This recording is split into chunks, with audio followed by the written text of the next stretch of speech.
Kennedy says, how good was Homicide Hank, Henry Armstrong? Does he have legitimate GOAT claims? While you're getting your thoughts together, I was having to think about this earlier, actually, Andy. And when you're looking at guys like Armstrong, it's difficult for us, obviously, because he was in the 30s and there's limited footage. We're trying to read things and that. But this was an era of activity, which meant you were fighting consistently and you had to be consistent to be the best. There was no messing around in this time. One false move, you were knocked off your perch. And the crazy thing is about Armstrong, he fought 27 times in 1937 alone. I'm talking about Gervonta Davis here, maybe turning up for his second time at the end of the year. 27 times in 1 year, won them all, 26 by knockout. These are the crazy statistics you're talking about when you're trying to judge guys like Armstrong, Robinson, Leonard, Greb, and all these fellas. Yeah, I mean, I remember reading. I've got a few of his fights actually, believe it or not, on hard drive and stuff. I can get copies for if you want. I can remember he fought. Was it Lou Ambers? Like 1 month, and then he went on up in weight to fight for another world title like 2 months later. Maybe fought again, maybe 2 weeks after that, in some sort of kind of another title fight.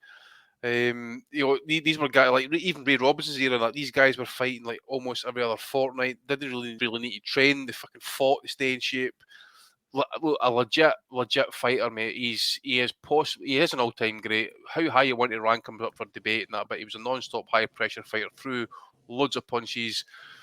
Criminally underrated actually, because people just thought he was an absolute brawler, but he had wee deft moments in that where he could actually make you miss and then make you pay for it. But if he got you up against the ropes, mate, you were in serious bother. Actually, yeah, that's a really good point, because your man Gadget Grill Boxing, I'd highly recommend anyone on the pod to follow him on Insta. He's a guy out of Philly. I got to know him just from online. Actually, I think I know one of his cousins or something who's a rapper, but he made a good point earlier in the week, and he was talking about Henry Armstrong, showing how he used to duck under shots and that, like saying that like no idea is original, basically, like you would have thought this was Sweet Pea style, but everything in boxing has been done before by somebody else, like. And yeah, Armstrong completely underrated. I think he was the first ever to win 3 world titles at 3 different weights, and he just fell short at the fourth one. Division era, mate. He held them at the same time as well, didn't he? And the 8 division era as well, mate. There's how many we got these days? 17, 18 divisions. So by today's standards, that'd be a 6-weight world champion, like. So that's quite fucking, even for the depth of talent at the time or whatever. The activity kind of overrides that, doesn't it? So you can be fighting guys that are below your level, but if you're fighting 30 times a year and you're winning them all, like, it's saying something fucking good about you. Robinson fought him when he was 22 as well, and I believe he carried him to a points decision because he was kind of towards the end of his days, but that was up at welterweight, like. So and as well as that, he had a mad ethnic background that a lot of fighters that were kind of born in the 20s ended up in the 30s and 40s. Turning pro. He was part African American, part Native American, part Irish, and something else. So I think every fighter back in the 20s was either half Irish, half Cherokee Indian. Son of a sharecropper as well, Rob, man, brought up in real poverty. I've had like debates with guys in that early years. Like, I remember Tommy was still about these days, and that he would tell you that. But I would honestly say that if you were going to put a top 10. Hank is going to be in it, without doubt. I mean, there's nobody done it. Sugar had him second, by the way. There you go. Did he? Yeah, that's a good shout. Well, like, I tell you what, like, think about it. The first man to win 4 world titles at different weights was Thomas Hearns, and that was in '89 against Juan Domingo Rodan. So his record stood for a good 30 years, like, before anyone surpassed it. Do you know what I mean? So that's what I'm going in itself. And look at the eras that followed and the fighters that followed. In the 60s, 70s, 80s, 90s, you know what I mean? So yeah, absolutely unbelievable fighter. It was about the mid-30s, maybe late 30s, and that's when he really came into his peak. And that, as he says, he was fighting every other week. And you're talking, not just fighting, he was fighting like world title defences. That, like, it was a lightweight belt, and then up to welter, and then back down to lightweight. Yep. I don't know if he actually defended the featherweight crown. I know he won it. I can't mind if he ever did defend it, to be honest with you. But another great American fighter who was robbed of his biopic as well, wasn't he? Like, he should have had. If you think about the fighter, there should have been a movie about his life. Like, he could just stand in the pocket with that, as it says. He could just, like, roll the head under your shots, just come up underneath and just fucking rip you upstairs, downstairs, up the middle. He's just non-stop. He was relentless in his prime, mate. I think, as Rob says, this day he would be a bona fide fucking superstar, mate. Absolute multi-millionaire, destroying everything in his weight. As I say, consider how many times he was fighting that, right? If you put him in today's era with today's methods, training, diets, all that other stuff, mate, he'd be one of the most unstoppable fighters in the current era just now. They say in my opinion. between 100 Jacobs, KOs apparently, 100 KOs. Somebody said. yep. Yeah. They say between Jim Jacobs and Bill Caton and Costamado that they had reels and reels of tape that nobody else had on old fights and old fighters, and that Tyson used to like go to the basement or whatever and watch them. But I remember Tyson. Oh, I've seen him. Like I have some of his stuff on VHS. I don't know of any way of converting it, but I remember Tyson giving an interview after he won his heavyweight. You're Irish. You can figure out how to convert them.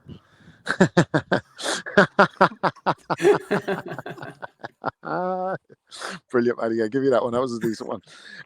Fucking what's he call it? But I remember Tyson giving an interview shortly after he won the heavyweight world title for the first time and talking about a fighter he'd like to compare himself to. And obviously the obvious comparisons were Dempsey because of the haircut and the one color shorts and the boots and that. But he actually made reference to Armstrong, and he was like, when I used to go sparring, I used to try and throw as many punches in one round as Henry Armstrong. As Armstrong used to throw up to 400 punches around against some opponents. Now, show me the opponent that's letting you hit him 400 times, by the way. But anyway. Josh Kelly's opponents. Exactly. But yeah, no, you can't sleep on Henry Armstrong's stature in the sport, which is easy to do as time goes on. But no, he definitely deserves his place up there. I've not used BoxRec for this, Steve. Right, I'm just wanting to pull. Sorry, Matt. I just pulled up this. It's not a BoxRec record, but I found something. 1939. Right, Armstrong was welterweight champion and lightweight champion. I was assuming featherweight champion, but that year he fought 1, 2, 3, 4, 5, 6, 7, 8, 9, 10, 11, 12, 13, 14, 15, 16 times. 1, 2, 3, 4, 5, 6, 7, 8, 9, 10, 11. 12 of them were fucking world title fights. Right?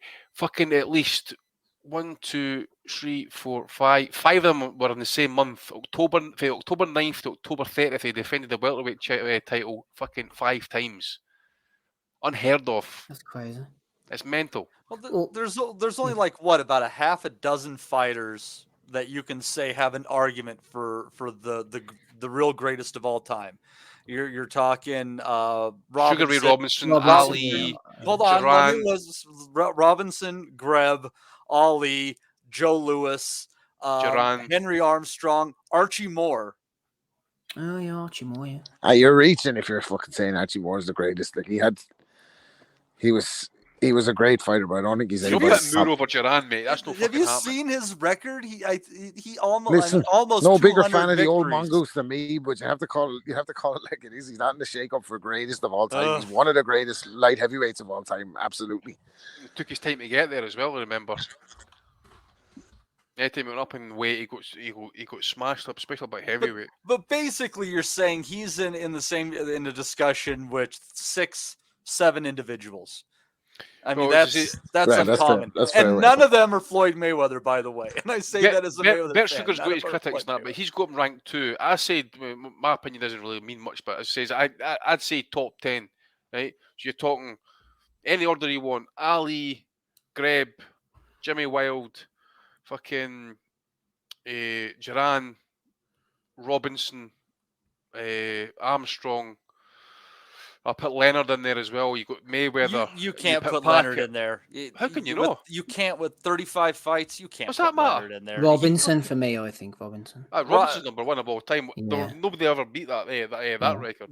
I mean, Leonard was absolutely incredible. Great resume for the amount of fights that he had, but I don't think that you can. He fought them all, mate. He fought them all the time. He fought all the greats of that era, though. That's all you can ask. He did, but and there's some stuff in there that adds to his greatness that you kind of have to throw away. I kind of toss his victory over Lalonde away the same way.